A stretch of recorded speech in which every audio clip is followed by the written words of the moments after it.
Tá. Começamos, Você então, quer que eu comece? Vamos lá, então. Informalmente, né? Só explicar a atividade, no final, quem quiser ter uma primeira rodada, começa com Ciro, depois Jacinto, Janine, eu no final, e aí depois a gente vai abrir uma rodada para quem quiser se manifestar sobre o texto e sobre o conteúdo. Bate-papo. Então, tá bom.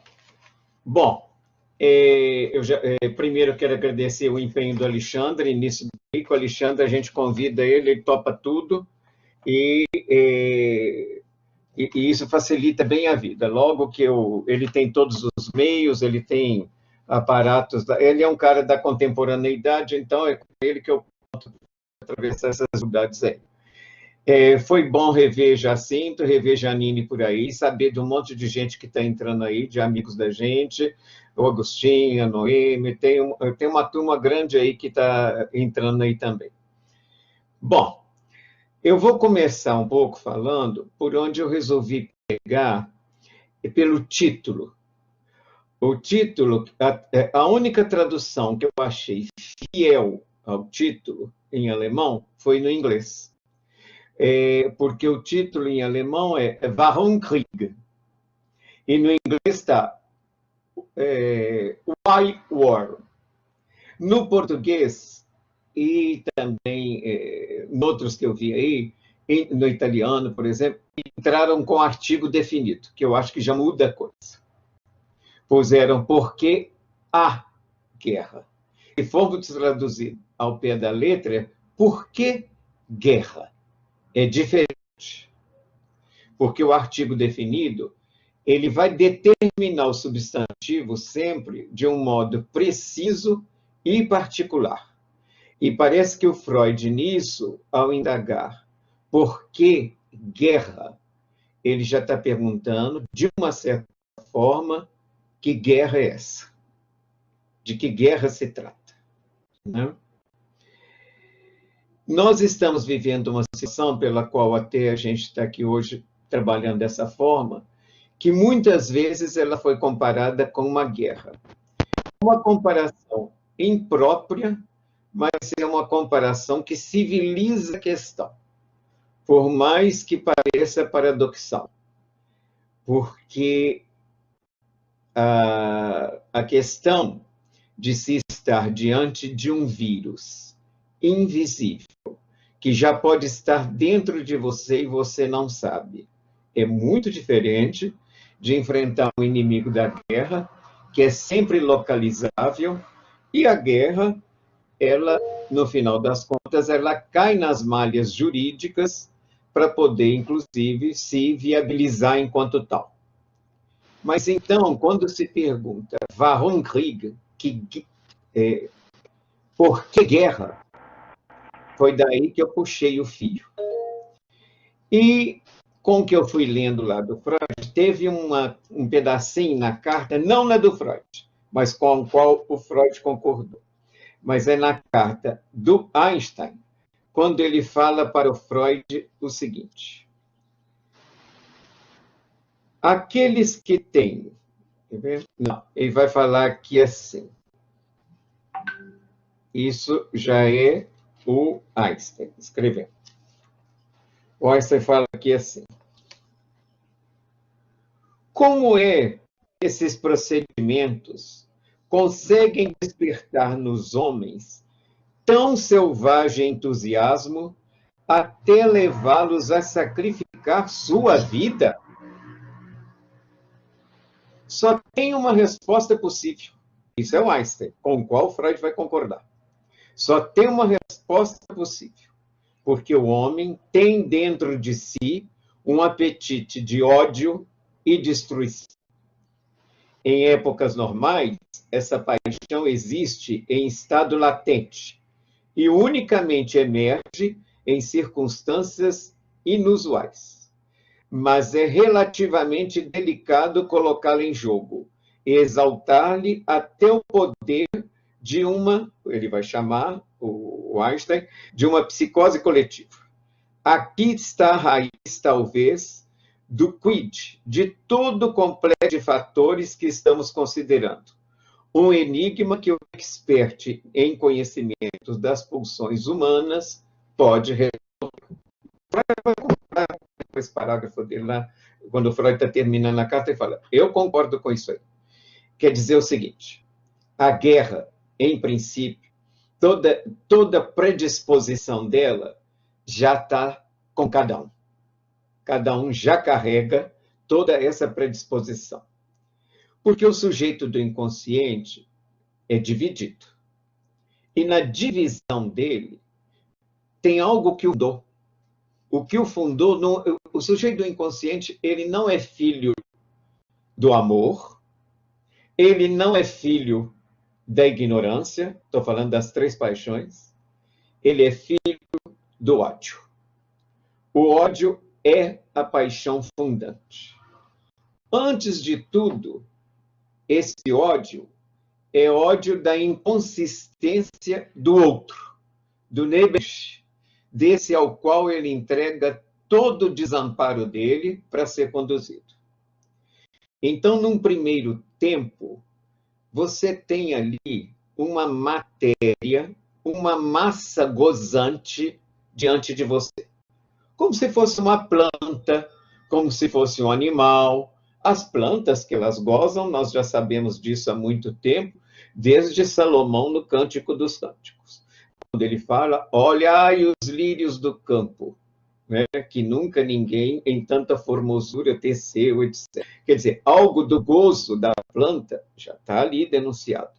Esse bebê, num primeiro momento, é uma matéria gozante que cai, já estava caído há 3 gerações anteriores, que cai dentro da rede linguageira. Dentro da rede linguageira. Então, ele está ali numa condição original autística, de matéria viva, de matéria gozante.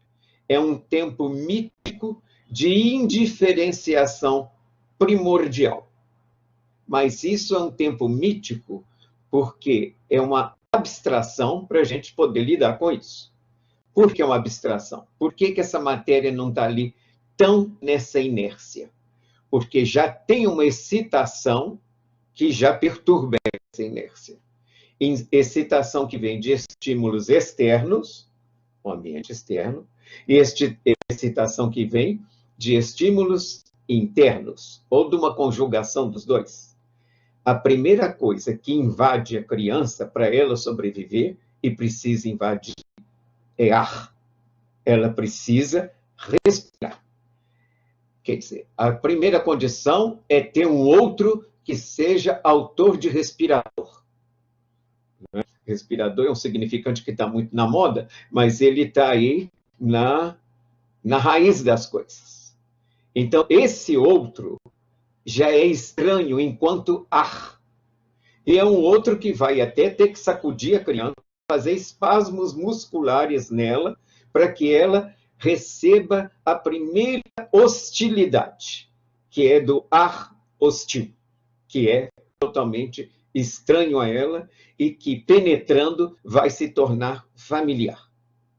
Então, toda essa excitação vai perturbar uma inércia.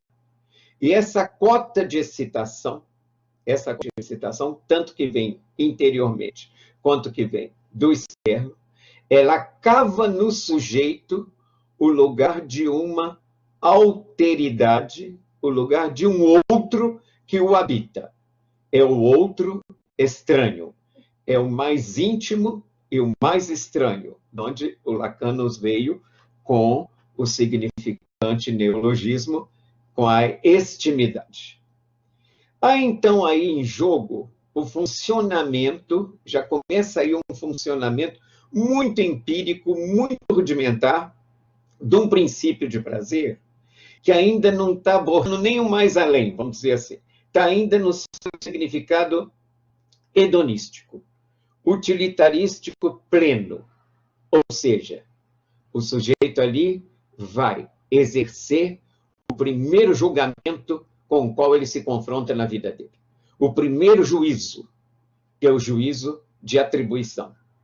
Nesse juízo de atribuição, ele vai tomar para si, ele vai aceitar, ele vai internalizar o que é prazeroso e vai expulsar o que é hostil. Já tem um racha aí na própria divisão do sujeito, e isso que é expulso, que é algo do sujeito, é a parte objetal. É a parte objetal. O que é expulso, originalmente, veio da mesma fonte. Ou seja, o nosso horror ao outro que nos horroriza, o que tem ali é algo, desde sempre, que foi nosso. E que nós nos recusamos a reconhecer em nós e temos muito mais facilidade de reconhecer no outro, supondo que esse outro não nos habita. Então, isso passa primeiro por um julgamento, por um juízo de atribuição.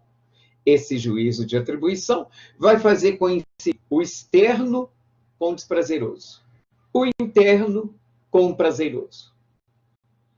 Enfim, as predileções políticas, elas ficam muito encostadas nisso. Elas ficam muito encostadas nisso. O inconsciente é político, porque essa Constituição já passa nisso daí. A operação, vocês vejam só, que a operação de introjeção, você só vai poder introjetar a partir de poder expulsar.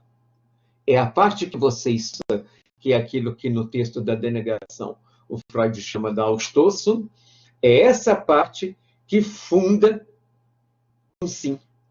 É com um não que você pode fundar um sim. Agora vamos chegar a isso, encostar isso no nosso assunto. Que guerra é essa, então? Que guerra é essa que a gente está diante dela? Onde entra aí o arcabouço simbólico do direito para nos conduzir a um tratamento simbólico da questão? Denominar de guerra essa posição diante do Covid faz, de uma certa forma, consistir o outro, esse externo, esse inimigo que a gente supõe esteja no outro, que a gente não reconhece o mínimo compromisso com ele. Então, quando dizemos que é guerra, é uma forma de lidar. Mas o que é mais interessante em toda essa questão trágica é que esse vírus, e que se ele te passasse pelo animismo que as crianças colocam nos brinquedos e nas coisas, esse vírus, a gente descobriria que a única coisa que ele pretende é se espalhando e deixando terra arrasada no caminho. Como que tudo está se situando diante disso? Com arcabouços simbólicos. A pandemia tem leis que o vírus, se tem, ainda estão no campo do real e ainda não descobrimos. Entregamos para a ciência para descobrir. Mas a pandemia tem leis. E nem as leis da pandemia, a perversão generalizada está querendo se curvar diante dela. O negacionismo nada mais é que um desmentido. Não é um negacionismo simplesmente aquele negacionismo que confessa o que está recalcado. Isso aí é um desmentido, o que a gente tem assistido, é um desmentido que tenta triunfar sobre a castração. Um desmentido dizendo que isso não é nada, que morra quem tiver que morrer. É um desmentido da castração, um desmentido da morte. É querer ficar diante disso sem leis ou com um darwinismo social. Porque a pandemia tem leis. E que leis são essas que tem a pandemia? São essas que a ciência já minimamente rascunhou. Nós estamos aqui trabalhando essas questões porque algo da ciência nos chegou que ficar em casa, no distanciamento social, nos dá um certo nível de proteção. Agora, chegar a ponto de desafiar isso tudo, é preciso que o direito, nesse momento, o direito só tem uma razão de existir: tornar a violência metaforizada. É aquilo que está lá no texto. No lugar de violência, direito. O direito não tem essas fadas madrinhas que se debruçaram no berço dele, como nos contos da carochinha, do naturalismo e do tomismo. que o direito natural é que o homem é bom, tem tendência para o bem. Isso é bom para dormir, mas para a gente ficar desperto e acordado, o direito faz é isso que já está em nós. O direito conserva a latência do conflito no reino da latência. O direito tem que estar aí para preservar o sonho, para preservar o real. Ir no campo jurídico é ir para o campo jurídico fazer a narrativa, o conteúdo manifesto de um sonho real, de um pesadelo. Eu queria colocar essas questões, a gente pode desdobrar isso daí, porque esse é o momento aqui que a gente tem que aproveitar para tentar entrar um pouco no pesadelo, porque o que lá vai acontecendo com nós todos é que nós estamos muito propensos a voltar a dormir. A hipnose não saiu do ar até hoje. Agora eu passo aí, Alexandre, para você passar para os colegas. Obrigado, Ciro. Vou ver se a Janine está online, quiser já usar a palavra, Janine. Isso consegue.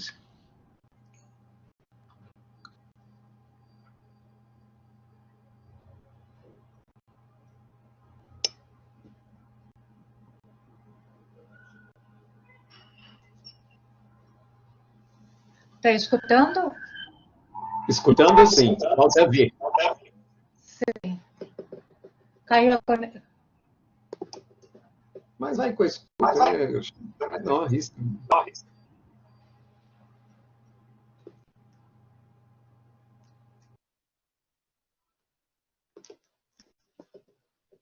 Será que caiu? A Janine caiu? Eu estou agora com o vídeo aqui. Vou colocar. Então já deve entrar. Entrou. Entrou? Bom, estão me ouvindo? Ouvindo? Com imenso prazer, encontro os meus queridos colegas do Núcleo de Direito e Psicanálise da Faculdade da Universidade Federal do Paraná. Esse núcleo que recebe o revés com golpe, mas que ainda se mantém em função de algum desejo, né? E um desejo forte e decidido.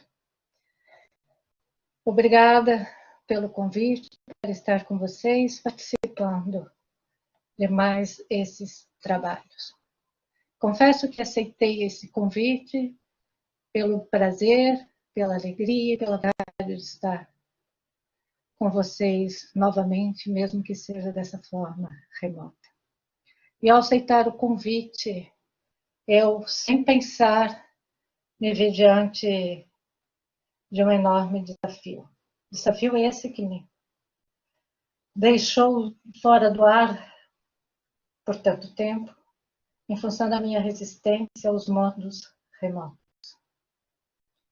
Um desafio de enfrentar, né, na escrita, com a leitura, isso que marca o tempo de hoje, esse real a cada dia mais insuportável.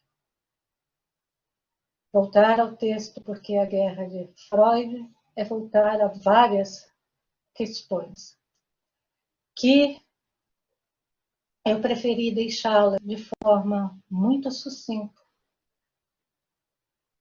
entendendo um percurso do Freud a partir da década de 20, quando ele também enfrentava questões tão duras, talvez, quanto as que nós estamos enfrentando agora.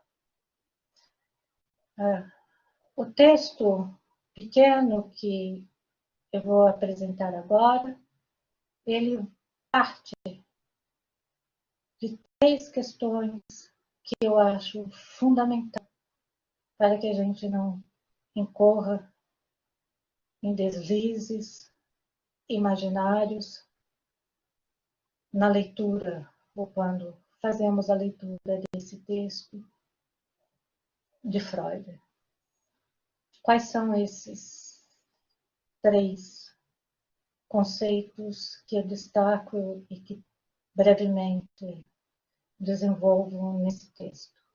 Pulsão de morte, ilusão e a definição da besta humana que Freud traz para nós no mal-estar na civilização.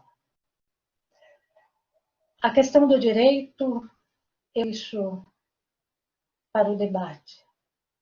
É um enfrentamento que, sinceramente, eu tenho dificuldade de falar em direito no Brasil hoje.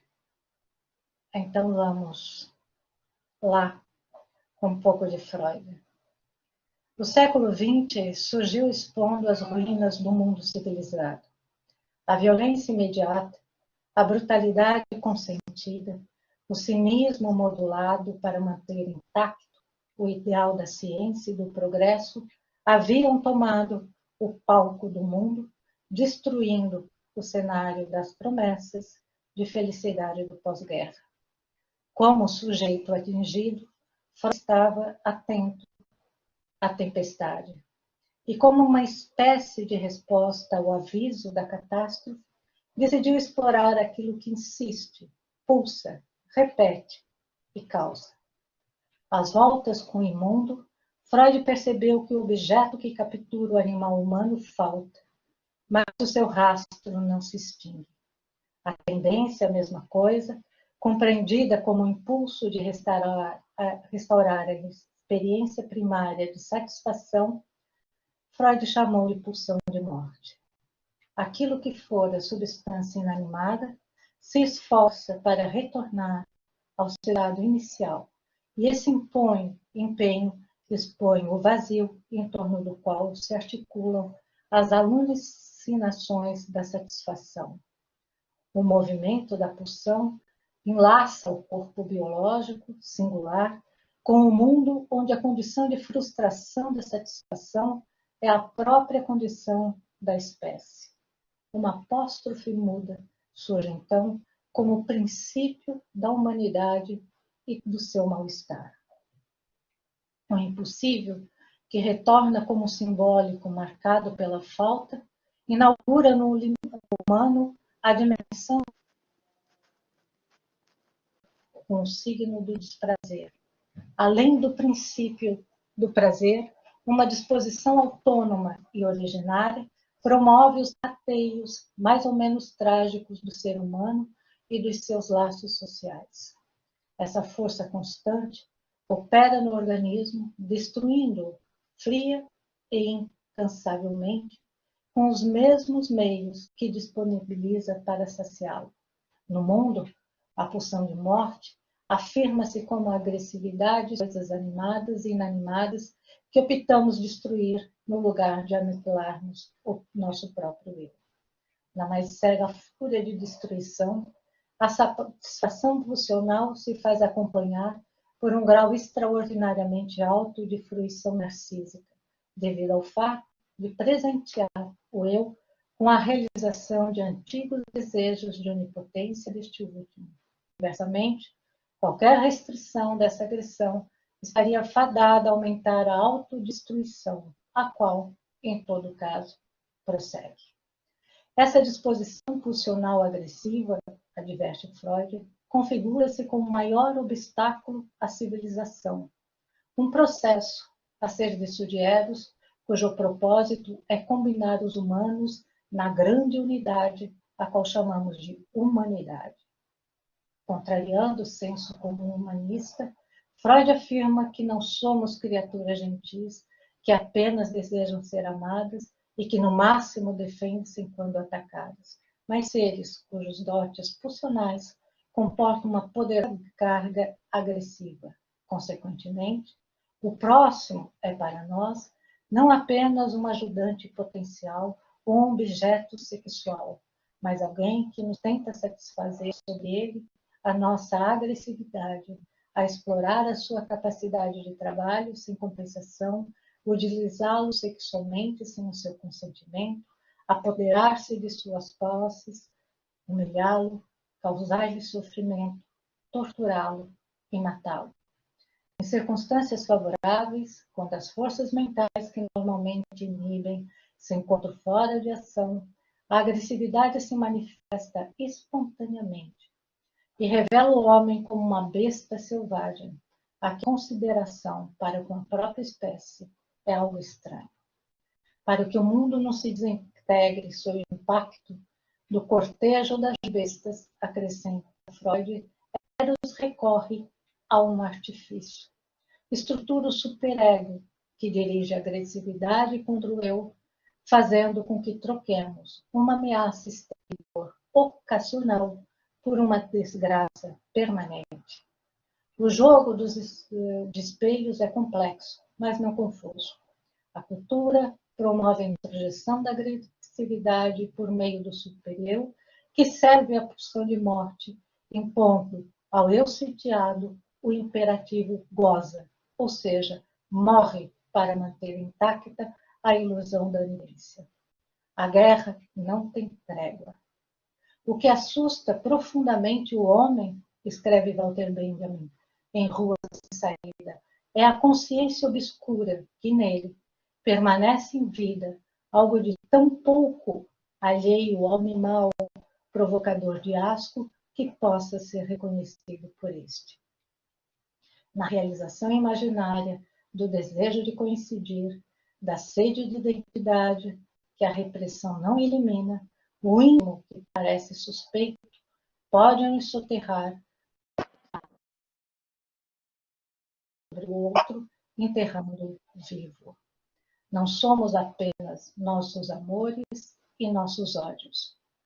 Somos também os diques que construímos para mantermos intacta a nossa ilusão de unidade. E é dessa aposta que colhemos a miséria. Tudo que nega o princípio do humano nos degrada à condição de animais. Em face da destruição e da apatia, ou seja, da evitação de um ato que nos comprometa, resta-nos invocar o direito ao simbólico, reativar o conflito, ampliar o espectro da nossa ação e da nossa responsabilidade, sabendo que estaremos nos arriscando em uma corda bamba, na qual avançamos com dificuldade, sem a garantia de chegarmos à outra ponta. É isso.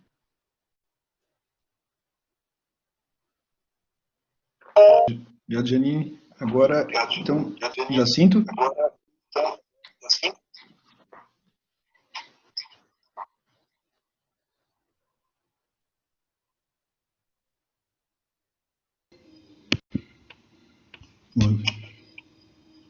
Olha aqui.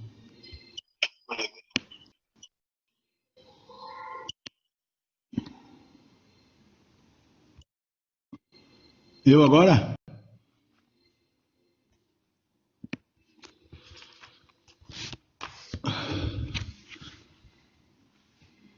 Bom, já que sou eu, então vamos lá. Eu queria agradecer vocês pelo convite. Queria saudar meus queridos amigos, Alexandre, que pilotou tudo isso, o Ciro, que provocou tudo isso, e a Janine, que, como eu, entrou de carona nesse negócio, porque ficamos nós assim, dentro disso para poder relembrar que devemos continuar pensando juntos. O tempo é aquele mesmo, Alexandre, de locutor de corrida de cavalo, ou é alguma coisa a mais?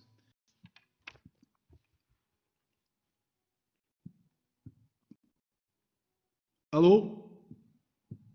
Estão ouvindo? Alô? Alô? Está ouvindo, Pode falar. Janine? Está ouvindo. Pode falar, sim, está ouvindo. Então, é os 5 minutos, só para eu saber, porque... Estou te ouvindo. É 5 minutos? Hã? Vai falando aí. Tá bom, tá bom. Tá bom. Bueno, queria dizer que é uma alegria estar com vocês, dizer que é uma alegria estar com todo esse povo que está aí, da minha Chica ao Agostinho Ramalho, ao Cani, ao Stanziola, todos que estão por aqui e que eu gosto tanto. Esse tema é um tema riquíssimo para discutir muitas coisas.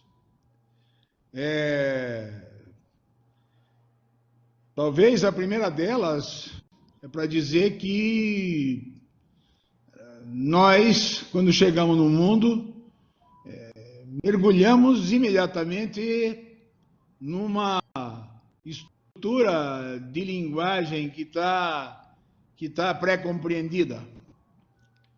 Por isso que alguns têm sorte de ter nomes bonitos, outros têm sorte de ter nomes horríveis. Então, depende de como essa linguagem te recebe. Alguns chamam Alexandre, o Grande, e alguns olham para você e dizem, condenado Jacinto, por exemplo. Então, a estrutura é uma estrutura, sim, e nós não temos muito como fugir disso. Por que estou me referindo a esse ponto? Porque é extremamente interessante que o maior cientista do mundo, instado pela Liga das Nações, como você percebe, pelo que impulsiona as duas cartas, instado pela Liga das Nações, no seu Instituto Internacional para a Cooperação Intelectual, em Paris, a escolher uma pessoa com a qual pudesse discutir sobre o tema da guerra e um esforço para tentar pensar e evitar a guerra. É extremamente interessante que o maior cientista do mundo escolha Sigmund Freud. É algo para se pensar de verdade. É como se ele dissesse, das coisas da ciência nós sabemos. E ele, com o gênio que era, Einstein, com o gênio que era, não só falou das coisas até onde podia ir, mas foi além. Tanto é verdadeiro que Freud é o da reconhecer já no começo da carta que ele tinha razão e que o que Freud ia fazer era um tanto complementar o que ele tinha dito, colocando lá o que ele não podia saber. Por sinal, é alguma coisa que se percebe pela própria apresentação que o editor faz, dizendo que Freud, que pese tenha trocado cartas com Einstein, amistosas, com ele só teve uma vez na vida, em 1927, na casa do filho do Freud, em Berlim, e que, numa carta que ele escreve de Freud para Ferenczi, Freud diz, com todas as letras, ele entende tanto de psicologia quanto eu de física, de modo que tivemos uma conversa muito agradável. Ou seja, era alguém falando de Einstein, não era alguém falando do ministro da Educação, seja ele qual for nesse governo. E isso significa não que havia uma falta de respeito, mas isso significa que operavam em campos diferentes. Por sinal, isso se percebe de uma forma bem clara dentro do texto, porque Einstein é tão incrivelmente genial que quando ele avança na carta que ele faz de três pequenas folhas, quando ele avança com os temas, incluindo temas que beiravam a estrutura do próprio conhecimento, psíquico, ele coloca uma diferença. não foi por acaso a escolha de Freud. Era como se ele dissesse para o mundo, vocês pediram para eu escolher alguém que dissesse sobre isso. Quanto à parte material, tá bem, eu vou fazer. Eu posso até dizer alguma coisa, mas para dizer de fato alguma coisa que seja pertinente com o que devemos pensar nós a respeito da guerra, porque o Ciro tem total razão, o título é Why War? E de consequência, é disso que se trata. É como pensar da guerra. O cara saca que para pensar na guerra é preciso pensar muito além daquilo que eram as batalhas. Né? Por outro motivo que Freud avança com discursos sobre guerra, pauta discursos sobre guerra e se expressa a respeito disso, mostrando também o que conhecia a respeito do assunto. É importante, porém, desde esse ponto de vista, verificar nessa divisão daquilo que era a física para ele, uma frase que passa um tanto despercebida para quem lê assim rápido, que diz, não propriamente respeito àquilo que Freud fazia e de como aquilo que Freud fazia ou dizia pudesse parecer um tanto mitológico, vamos dizer assim. Ou seja, alguma coisa que não diz muito respeito a nós, não é? As pessoas tendem a imaginar que isso é coisa daquela gente que fica navegando, deslizando por um discurso que serve só para eles e não para nós. Mas Freud, nesse aspecto, não deixa muita dúvida, E mais, ele não está falando para a turma dele. Ele está falando simplesmente para o grande cientista. Ele está falando simplesmente para Albert Einstein. Ele diz com todas as letras. E isso serve, Alexandre, para a nossa discussão lá no grupo, a respeito da extensão da verdade. E serve para dizer lá, eu sabia, lá, lembra que eu disse? Eu já li esse negócio em algum lugar, mas eu não sei onde isso está. Tenho que agradecer a vocês, porque foram vocês que me fizeram voltar aqui. Estava aqui dito isso com todas as letras. Freud diz para Einstein, não é para o Zé da esquina, vamos colocar a coisa assim antes de tudo. Freud diz com todas as letras, talvez o Senhor possa parecer ser em nossas teorias uma espécie de mitologia. E no presente caso, mitologia nada agradável. Todas as ciências, porém, não chegam, afinal, a uma espécie de mitologia como esta? Não se pode dizer o mesmo atualmente a respeito da sua física. É isso, Alexandre, que me faz tremer nas bases quando eu vejo alguém dizer: se eu não acreditar na verdade, eu vou ter que virar um cartomante. E ao mesmo tempo que diz, eu tenho que virar um cartomante, diz, vocês todos, no fundo, que são cartomantes. A resposta para isso é dizer, tudo bem, você pode pensar isso da gente, mas você deve acreditar que é o mesmo que nós pensamos de vocês. Portanto, isso nós sabemos, e isso nós sabemos mais do que foi a polêmica de Einstein com Niels Bohr. Quando Einstein, depois de tanto debater com toda a escola de Copenhague, mostra para eles que eles, de fato, não eram os donos da verdade. Isso chega para dizer. Isso redimensiona a nossa conversa, porque isso mostra que as coisas que vêm pela via da pulsão de morte, o que tem mesmo é dificuldade de encontrar barreira quando tomado pelo ódio, a estrutura do sujeito não só se impulsiona, como não encontra limite a se parar.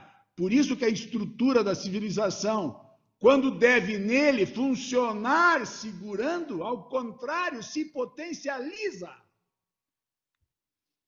E eis a questão pela qual ele, com muita razão, Freud agora, com muita razão, aponta não na direção daqueles que são manipulados, mas na direção daqueles que comandam. Isso é absolutamente vital, porque como é que você faz para controlar, se não imaginando que aqueles que são comandados ofuscam as suas possibilidades de contenção com um superego, digamos assim, que faz força para seguir adiante. Mas a direção daqueles que comandam é que o dedo deve estar apontado. Diz Freud com todas as letras. Uma queixa que o senhor formulou acerca do abuso de autoridade leva-me a uma outra sugestão, que o combate indireto à propensão à guerra. Um exemplo da desigualdade inata e irremovível dos homens é sua tendência de se classificar em dois tipos: os dos líderes e os dos seguidores. Estes últimos constituem a vasta maioria. Têm necessidade de uma autoridade que tome decisões por eles e a qual, na sua maioria, devotam uma submissão ilimitada. Isto sugere que se deva dar mais atenção que até hoje se tem dado à educação da camada superior dos homens, dotados de mentalidade independente, não passível de intimidação e desejosa de manter-se fiel à verdade, cuja preocupação seja a de dirigir as massas dependentes. É desnecessário dizer que as usurpações cometidas pelo Poder Executivo do Estado e a proibição estabelecida pela Igreja contra a liberdade de pensamento não são nada favoráveis à formação de uma classe desse tipo. Ora, isso para nós serve e é suficiente para que a gente saiba, ou que a gente tenha consciência, que a batalha que é necessária travar, primeiro diz respeito, digamos assim, ao andar de cima, aquele que conduz a massa que, obnubilada pelo ódio, tende a não respeitar as regras. É por isso que, ao contrário da Janine, eu tenho para mim que é necessário seguir acreditando sim no respeito.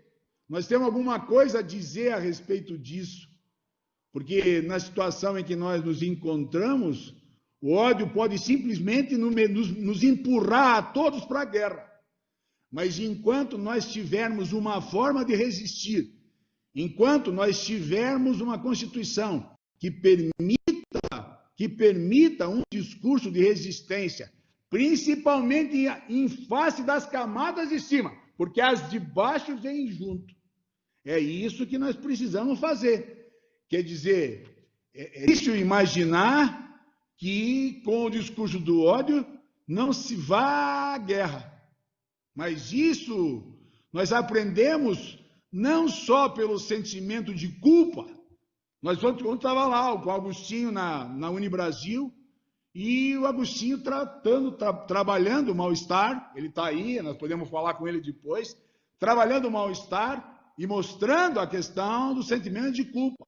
Mas eu estou falando isso porque o sentimento de culpa que nós temos que pensar nos alemães, naquilo que nós estudamos a partir de Karl Jasper, do que foi os alemães depois da guerra tendo que lutar contra um sentimento de culpa infinito, mas sobretudo porque lá atrás, antes da guerra, eles que tinham, quem sabe, a melhor Constituição do mundo, esqueceram da Constituição para seguir um chefe que os levou pelo ódio àquilo que foi a Segunda Guerra do Mundo. E que quando terminou, a Alemanha inteira estava no chão. Não tinha ninguém que não tivesse perdido alguém próximo. A guerra dos alemães sem cumprir a Constituição é a nossa sem cumprir a Constituição. A guerra dos alemães é capaz de ser nossa se não parar de morrer gente como tem morrido. Olha, esse discurso de ódio tem nos afastado uns dos outros de modo tal Aqui nós, o que estamos fazendo é exatamente perder a resistência, ceder na resistência para o ódio. E, de consequência, eu não sei se nós vamos aguentar, porque nós, além de tudo, além do comando ser um comando de ódio e conduzir os que conduz, é um comando que não está para nada com a nossa guerra, que nos faz ficar em casa. Há 4 meses eu estou trancado em casa. Eu quero saber se isso não é uma guerra, se nós não estamos dentro do bunker. E se nós não estamos dentro do bunker, porque a Constituição de Weimar, a nossa Constituição, como a Constituição de Weimar, vai arrastada todo dia para o buraco. Desculpem a minha veemência, porque esse tema é um tema que faz e deixa todo mundo puto da cara. E eu sou um deles, não só porque estou aqui no bunker, mas porque, lendo essas coisas, o que isso me faz é produzir exatamente aquilo que se quer evitar com esses textos. Por sinal, eu queria terminar com a epígrafe de um livro fenomenal, que é a 25ª Hora, do Virgílio Jorge. Ele cita Lao Tse, lá na epígrafe. Virgílio Jorge cita lá na epígrafe do 25ª Hora, justo uma passagem do Lao Tse que diz sobre a guerra. Nem, diz ele sobre a guerra, na guerra nem na vitória há beleza, porque os que a bela são aqueles que aplaudem o massacre, e os que aplaudem o massacre não podem governar o mundo. Bom, para comer, desculpe, eu passei uns 10 minutinhos, mas achei que era necessário fazer isso. Obrigado. Vamos lá, pessoal, eu vou fazer então a palavra circular, só sublinhando que essa perspectiva é que todo mundo pudesse ter lido o livro, lido o texto e pudesse participar conosco. Então, aqui de minha parte eu tinha preparado só uma introdução dizendo que a aposta na razão que Einstein faz, ela é reproduzida hoje por boa parte dos nossos juristas, né? A gente tem uma ideia nessa aposta na razão de sujeitos weberianos, que se contrapõe a uma perspectiva atual em que o poder não tem mais autoridade como esse lugar de autoridade, no mundo cada vez mais gerenciado por protocolos os mais diversos que se modificam ao sabor dos interesses comerciais e por uma junk science, e que faz com que isso reproduza uma recusa de realidade e uma necessidade, uma procura cada vez maior por salvadores que muitas vezes nos levam à morte. Então eu ia falar alguma coisa mais por isso, mas diante do avançado da hora e também porque queria ouvir mais gente, acho que esse era a propósito de hoje, e dizer que foi uma demanda do Ciro, que nós colocamos aqui no painel, convidamos rapidamente o Jacinto e a Janine, e quem sabe possa renascer do grupo, que a gente possa retomar atividades dessa forma, e eu estou à disposição para colaborar nessa perspectiva. Então vamos lá, a palavra está solta, Ciro coordena aí, então. Quem quiser abre o microfone e pode falar, só que vamos falar, a gravação está disponível depois.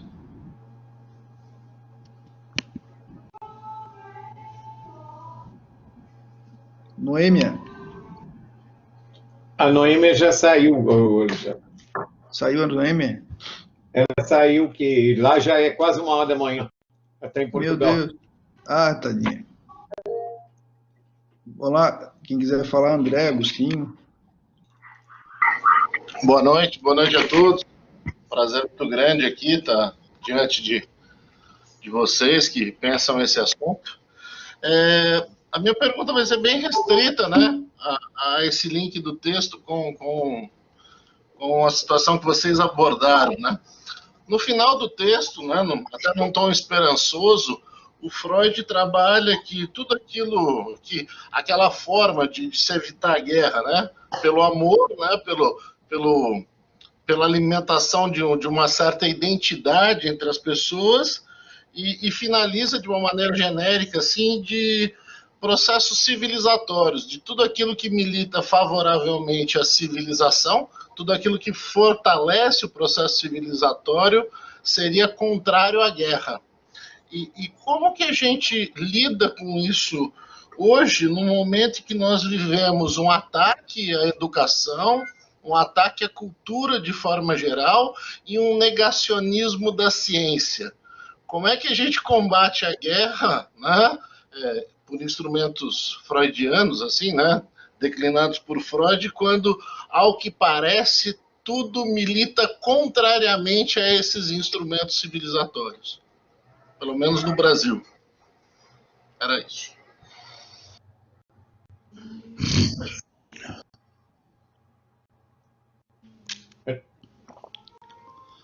É para ir falando aí, Alexandre? Como é que você vai ordenar isso aí? Tá. Não, eu não te ouvi. Você está com o microfone? Quem quiser puxa a palavra e vai. Aqui é uma palavra... Tá, você vê aí. A hora que você achar que eu devo entrar ou não, você me fala. Pode falar. Eu só queria pedir, igual o André, por exemplo, que falou aí, eu queria pedir que as pessoas que falassem, elas ligassem a câmera, que eu ainda não acostumei a trabalhar às cegas.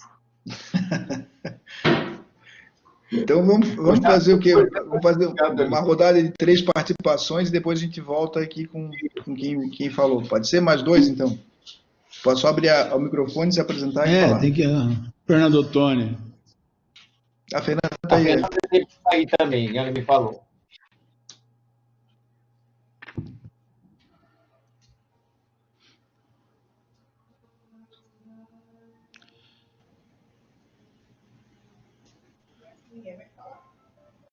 Oi, boa noite.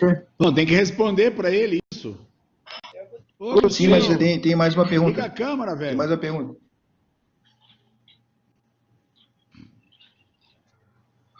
Sou eu aqui que estou com a palavra? Deixa eu ligar a câmera.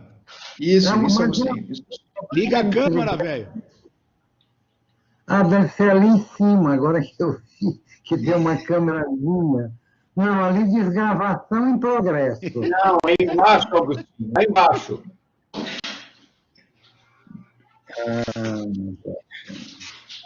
Do lado do microfone, em azul ali, ó. Em azul e em vermelho. E bloqueado e compartilhado. Ah, tem uma câmera aqui. Isso. Ah, como é difícil achar essas coisas. Elas estão bem na cara, mas é difícil ver, porque é tudo com os íconezinhos, né? Que você tem que saber. Tudo carta roubada, na cara e você não vê. Tudo está com uma casa roubada, realmente. Em primeiro lugar, é um prazer imenso. Não é aquela lá em cima, vermelhinha, Alexandre? O aquela vermelhinha lá em cima? Ontem, Não. Conversando, foi ótimo trocar todo um conjunto de ideias com ele e com as pessoas que participaram daquela apresentação lá pela Unibrasil. É muito bom estar revendo o Ciro, a Janine, o Alexandre. Já vi que estavam ali a Noêmia, a Fernanda Ottoni, a Chica, a Maria Francisca. Enfim, é um prazer enorme estar aqui vendo vocês e conversando, ainda que por força destas circunstâncias, à distância. Eu queria colocar uma coisa só em relação à fala do Ciro, que é pedir, inclusive, que ele desenvolva também um pouco mais, porque eu acho que isso está mesmo na origem mítica, como toda origem, não é? Daquilo que funda o pensamento freudiano, é aquele momento primevo da expulsão, não é? Da Ausstoßung, aquilo que ele trabalha, entre outros textos, como o Ciro mencionou, no texto da Verneinung, não é, da denegação. Então, esse seria, digamos, um primeiro movimento, e que tem a ver com a questão do princípio do prazer, originariamente formulado como o princípio do desprazer. O primeiro movimento é o sujeito é descarregar aquilo que vem como excitação. Então, o primeiro movimento seria um movimento realmente de colocar para fora, de expulsar, não é? Freud, inclusive, articula a questão do bom de dentro e do mal de fora. Isso tudo é uma espécie de mitologia, de hipótese fundante, mas a partir das quais ele tira todo um conjunto de consequências, que, no fundo, são a própria psicanálise, né? Então, como é que ele vê essa questão? Porque, dentro da perspectiva, o ódio também é logicamente anterior ao amor, não é? Então, como é que ele articularia isso com o que Freud põe sobre a guerra, não é?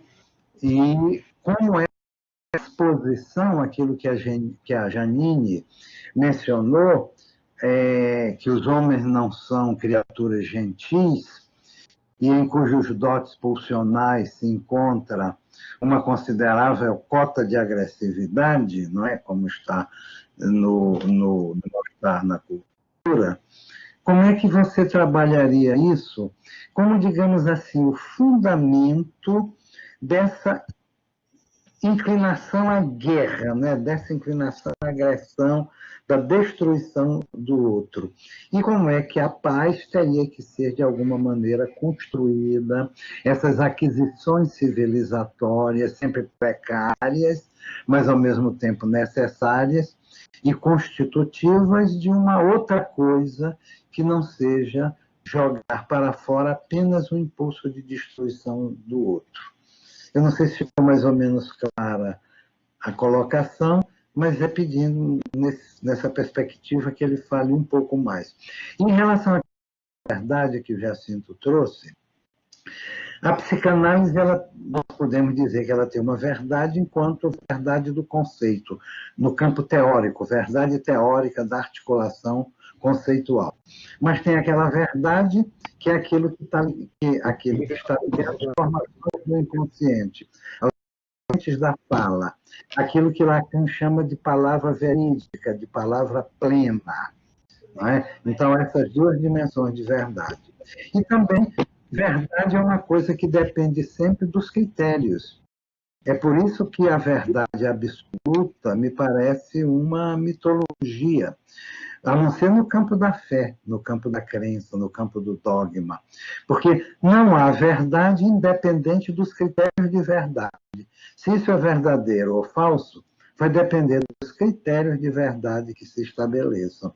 Hobbes já diz muito bem no Leviatã que a verdade e a falsidade são atributos das palavras e não das coisas. Só um discurso pode ser verdadeiro ou falso. Uma coisa, digamos, é ou não é, se é que é ou se é que não é. Então, essa questão da ligação da verdade com critérios de verdade. Muito prazer ter visto vocês. Agora eu vou aqui, eu acho que cancelar, é isso? Para ir e desligar o vídeo e o microfone e cancelar aqui, não é isso? Pronto.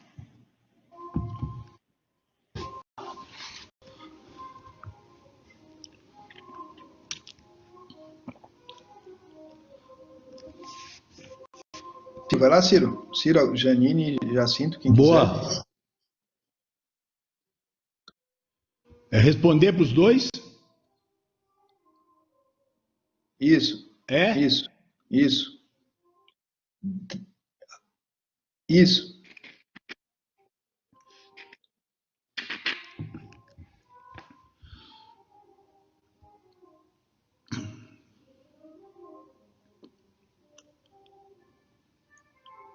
Começar pela mesma ordem, Ciro? Pode ser? Ou queres falar no final? O Ciro está sem som. Sem som, já estava falando, eu esqueci de ligar.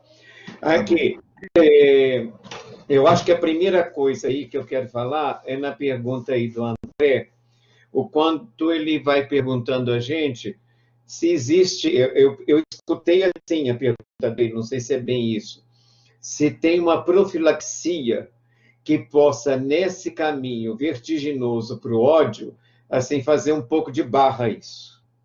Talvez isso daí, no direito, por exemplo, no campo do direito, o que eu vejo aí é aquilo até que o Jacinto estava tocando, é fazer vigorar a Constituição, custe o que custar. Porque essa Constituição, ela chega num ponto que ela tem que valer porque ela é a Constituição. Sem muita explicação, sem muita racionalidade, isso seria uma espécie da fala do nome do Pai. Vale o que é pelo que é. É isso que, com muita sabedoria, o Kelsen conseguiu tocar nisso com a ideia da Grundnorme, aquela norma de base, né? Que, como norma de base, é mítica. O Schreber também procurou uma Grundsprache. Esse prefixo Grund de base estava tanto no Schreber quanto no Kelsen. Só que no Kelsen, isso caiu no mito, que é o que o Agostinho estava falando aí, que a gente precisa do mito para poder falar dessas coisas.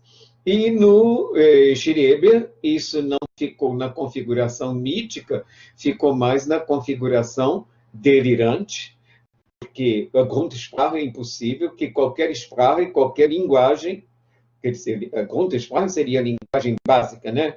Qual seria a língua dos deuses, que ele vai falar pelos raios. Isso é um delírio, porque a língua do outro é furada. É uma língua com furo. Como a Grundnorme também é, mas é preciso tê-la como ponto de partida. Agora, quando Agostinho me pergunta aí como é que eu vejo essa questão que ele estava falando, da Stossung, né? O verbo stossen em alemão também refere-se à colisão. Então, é para expulsar o que seria algo que iria colidir. A stossen, então, é esse mecanismo de expulsar aquilo que é intolerável para a economia psíquica daquele sujeito que está ali germinando. E isso é feito através da passagem aí pelo outro, né? Porque já tem aí algo minimamente esboçado para ser. O que vai orientar é um eu-prazer totalmente primário, que é o que vai orientar o que é para se expulsar ou não. Agora, essa coisa do mito nisso daí, e também o seguinte, que nessa questão, tanto na expulsão, que é a Stossung, quanto na Beyond, que é a afirmação, que é o receber, todas são parciais. O que você expulsa fica um pouco retido parcialmente, porque é só parcialmente expulsado. Só parcialmente expulso. Então, falar em absoluto ou em total é apenas a pressuposição de um gozo que não existe. É um gozo que não existe, é um gozo que foi mitificado. Outro dia eu estava até dando uma aula aí na questão da psicose, que eu até me vali um pouco da história de Adão e Eva. Quer dizer, o paraíso, estavam lá no paraíso, e a literatura da Bíblia consta que aquilo é o paraíso absoluto, total, mas não é. Não é porque, de repente, uma mulher, nada mais que uma mulher, é uma mulher que vai ter a desinteresse completo da coisa, ela vira para Adão e fala: "Ô, Adão, vem cá, isso aqui está tudo uma beleza, mas tem uma coisa aqui que é proibida, a gente podia dar uma dentada." Né?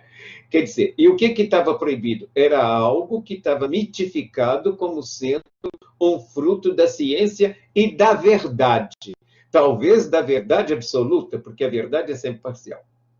Só que, mesmo num paraíso, o sujeito já faz um suposto gozo absoluto.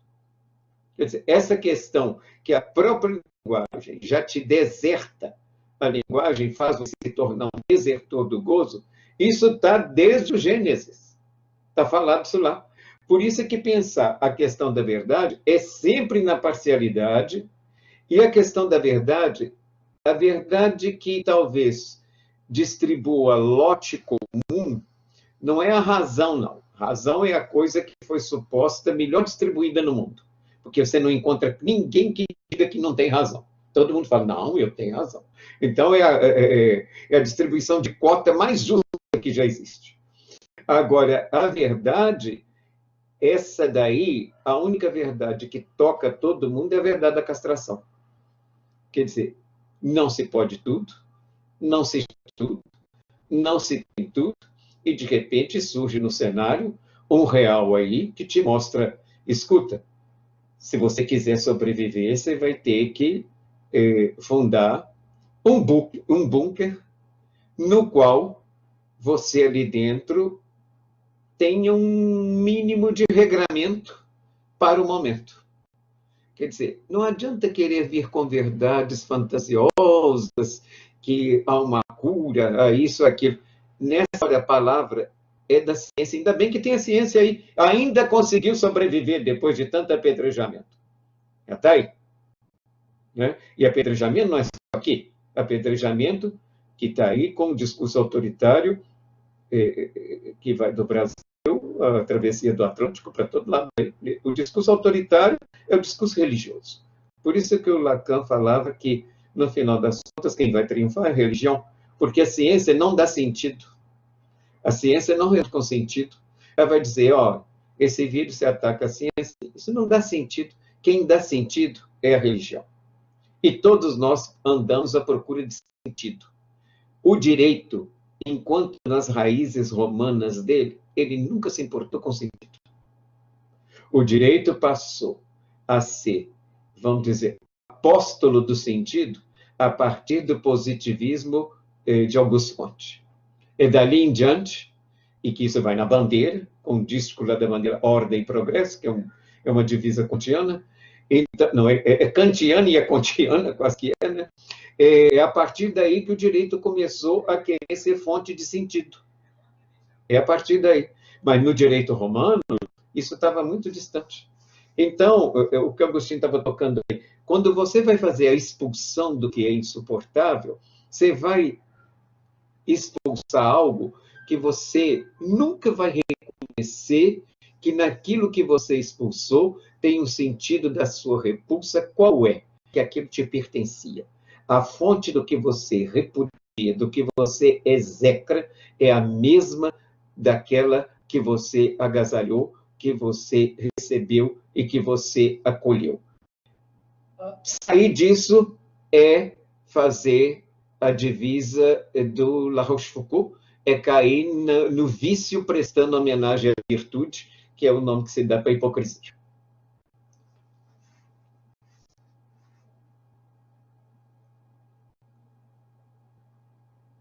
Janine? Cumprimentar o Agostinho, o prazer de ouvi-lo, e eu vou me ater um pouco à resposta à pergunta do André e também a menção que o Jacinto fez pelo fato de eu não tocar no direito, né? E achar difícil falar de direito hoje no Brasil. Em função daquilo que nós discutimos hoje, do que nós vimos, e daquilo que nos volta como real, eu tenho questões, sim, ao direito.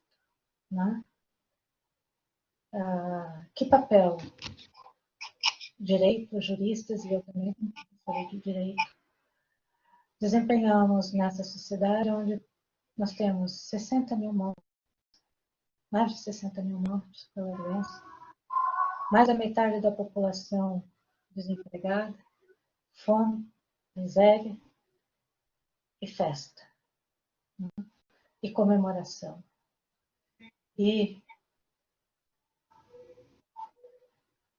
discursos atrás de discursos, negando Alda! o mais elementar.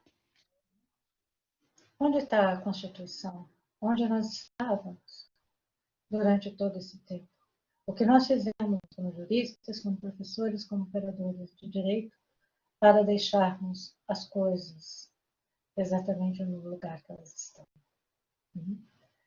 Então, direito por direito? Não.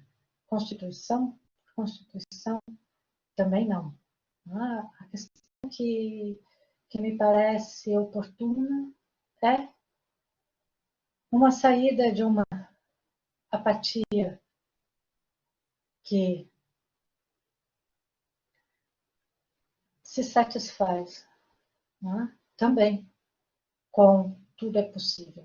Não, tudo não é possível. E não é no Brasil a Constituição que foi capaz de barrar esse tudo é possível.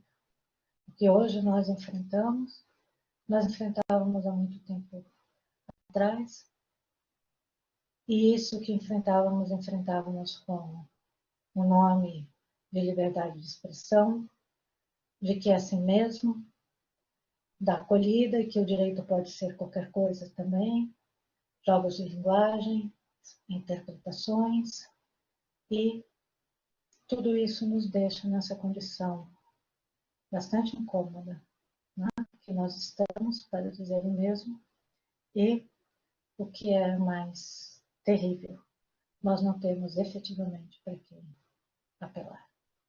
O que é interessante, porque não ter para apelar é chamar algum ato e algum sujeito à responsabilidade.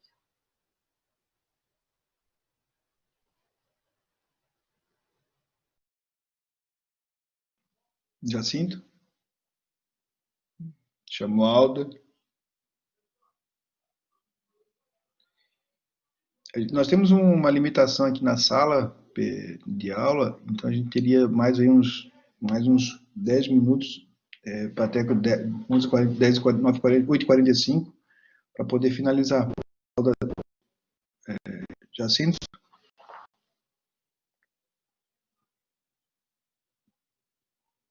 Liga o microfone e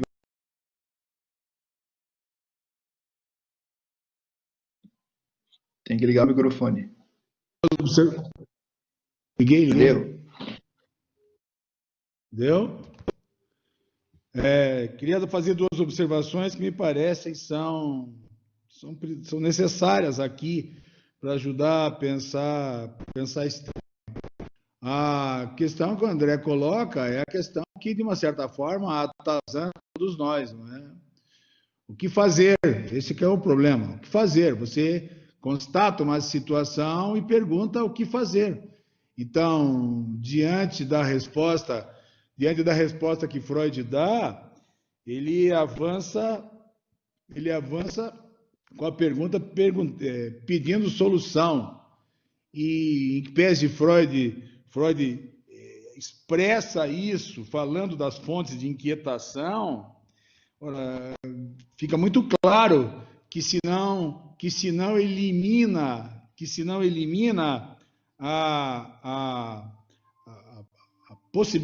a possibilidade da guerra, simplesmente pela dificuldade que você tem na transformação cultural dos membros da comunidade. Isso era a terceira fonte. Não esquecer que ele diz expressamente que a primeira das fontes é o sentido de se colocarem acima das proibições que se aplicam a todos. Portanto, isso tem endereço, está diretamente ligada. A segunda fonte de inquietação que ele refere é porque ele diz que os membros oprimidos do grupo fazem constantes esforços para obter mais poder e ver reconhecidas na lei algumas modificações efetuadas nesse sentido. E conclui, olhem com o que ele conclui. Eu estou dizendo isso, inclusive, para o Cane, que está lá, a Chica, que está lá, sei lá. Olhem com o que ele conclui. Nesse caso, o direito pode gradualmente adaptar-se à nova distribuição do poder, ou, como sucede com mais frequência, a classe dominante se recusa a admitir a mudança, e a rebelião e a guerra civil se seguem com uma suspensão temporária da lei. Veja a posição schmittiana aí, não é? E com novas tentativas de solução mediante a violência, terminando pelo estabelecimento de um novo sistema de leis. Ou seja, não é só, vamos dizer assim, por uma adesão uma adesão só, não é só pela adesão que essa inquietação nos coloca, é também pelas outras fontes, e de consequência, uma delas aponta na direção da resistência, nem que seja dessa forma, com a suspensão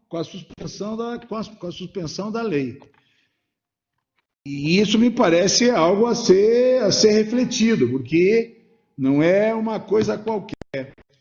Quanto à questão do que colocou o Agostinho, e de uma certa forma fazendo uma conexão com o que disse o Agostinho com pertinência e o André, eu queria só lembrar a frase de introdução do televisão do Lacan, né? Vocês devem estar lembrados disso. Lacan diz com todas as letras, e o Agostinho referi foi exatamente o que está aqui. Diz Lacan lá na primeira frase do televisão, sempre de verdade, não toda, porque dizê-la toda não se consegue. Dizê-la toda é impossível materialmente. Faltam palavras. É por esse possível, inclusive, que a verdade tem a ver com o real.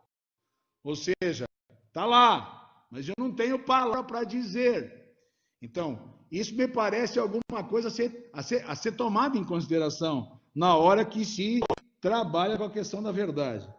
O que eu queria conectar aí o André com o Agostinho em relação a essa coisa de como suportar, não é minha.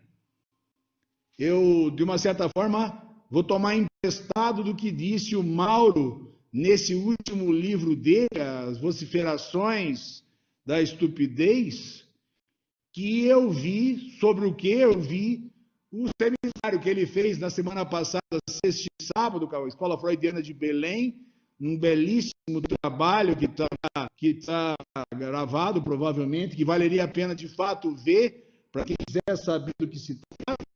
Mas a receita do Mauro, com a qual eu hoje comungo, justo para se termos assim, um campo no qual se possa trabalhar e que não seja de fato guerra, a receita do Mauro é humor. Riso. Ou seja, alguma coisa da ordem que impinge a vergonha. O que diz o Mauro é que, se não for assim, você não vai conseguir destituir essa gente do lugar que se encontra.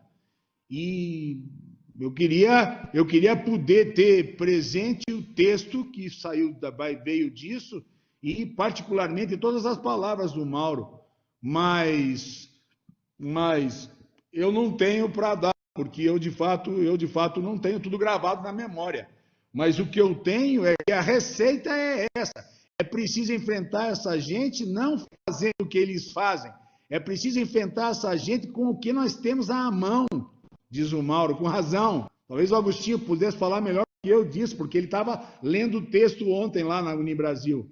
De qualquer maneira, é disso que se trata. Ou seja, causar impacto, causar espanto, para poder, a partir daí, quem sabe, causar constrangimento. Porque se você enfrentar essa gente com a mesma arma que essa gente tem, diz o Mauro, você não vai chegar em lugar nenhum.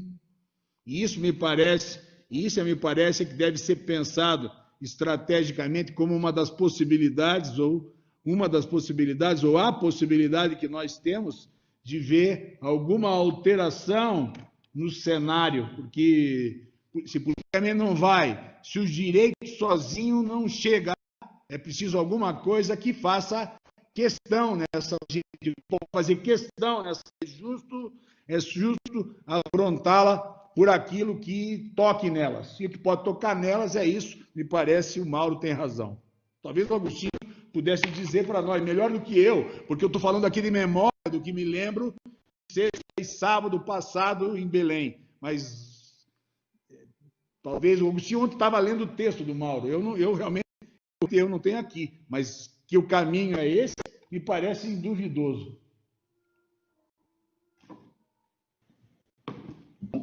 Bom, tem a Osana que queria fazer uma consideração e depois eu vou. A gente tem um horário, daqui a pouco não segura mais a conexão. Mas aí o Ciro para finalizar nosso encontro, né, Ciro? Osana? Oi, boa noite. Eu estou falando aqui da Bahia, então quero fazer uma pergunta, porque o Jacinto disse que a verdade tem a ver com o real, que foi uma fala de Lacan, e eu queria dizer, na verdade, perguntar que será que a gente está se preocupando demais ou os anormais somos nós? Que real é esse que a gente está tentando lidar? Porque eu não consigo entender. Se vocês têm alguma coisa para falar sobre isso. Bem,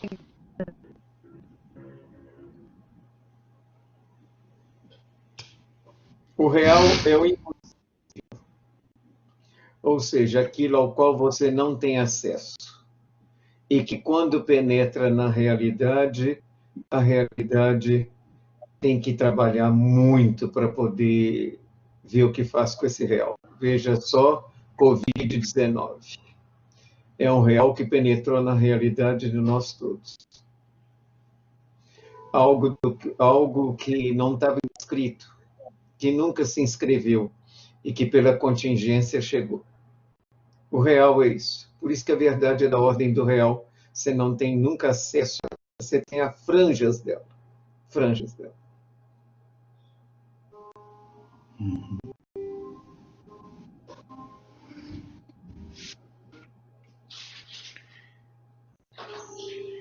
Então, É isso Ciro, mesmo. Você quer que encerre, Alexandre?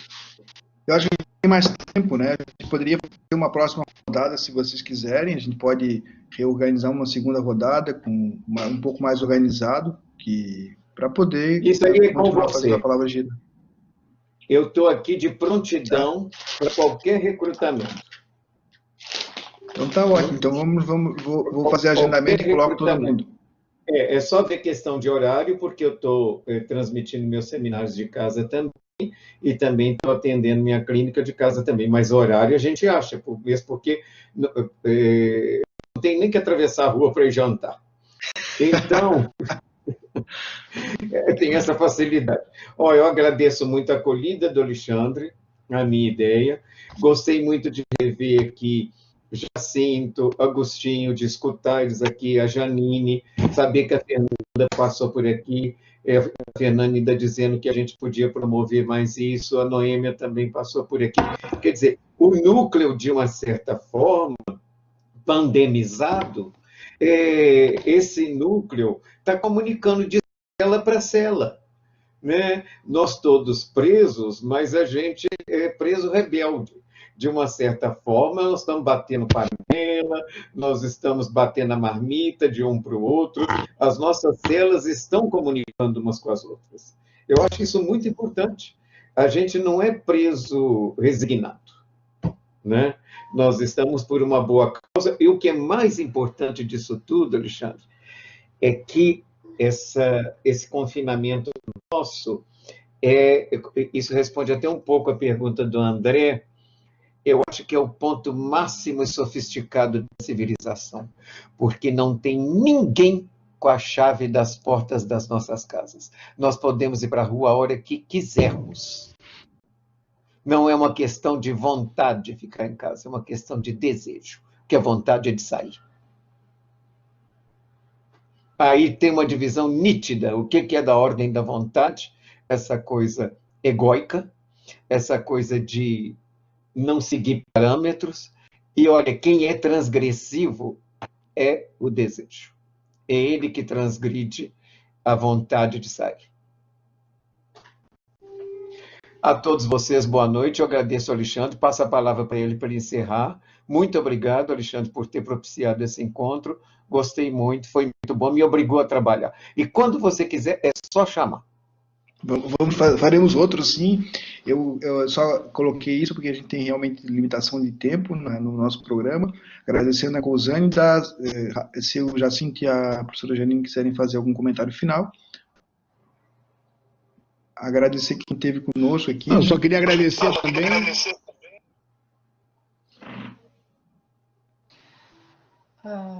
Bom, eu também quero me despedir de todos, agradecer mais uma vez a oportunidade do trabalho e muito bom estar com vocês mesmo à distância e que o trabalho continue. Um grande abraço a todos e até a próxima.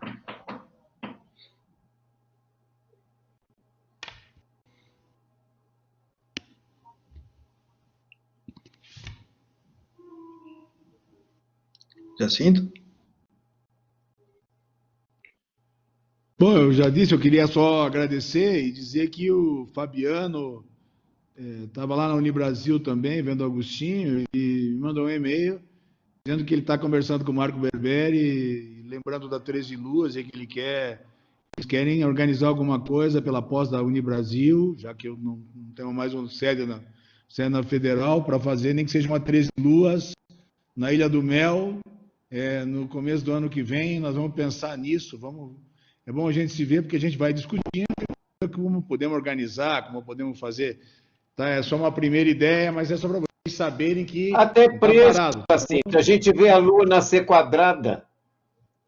Até preso. Mas para ver 13 luas, você precisa ir na Ilha do Mel. Vou abrir a câmera aqui. Um abraço, pessoal. Obrigado a todos vocês que estiveram aqui conosco. Vamos divulgar mais e a próxima. Valeu, Ciro. Obrigado pela instigação. Obrigado, viu? Um abraço para vocês. Tchau, tchau. Vamos fazer uma sobre o riso. Sobre o riso. Interessante. O pódio. Né? Outro dia mesmo eu estava trabalhando no xiste aqui. Mas sobre o ódio, fala com o Mauro. Então tá. Vamos. Um abraço. Um abraço. Tchau, pessoal.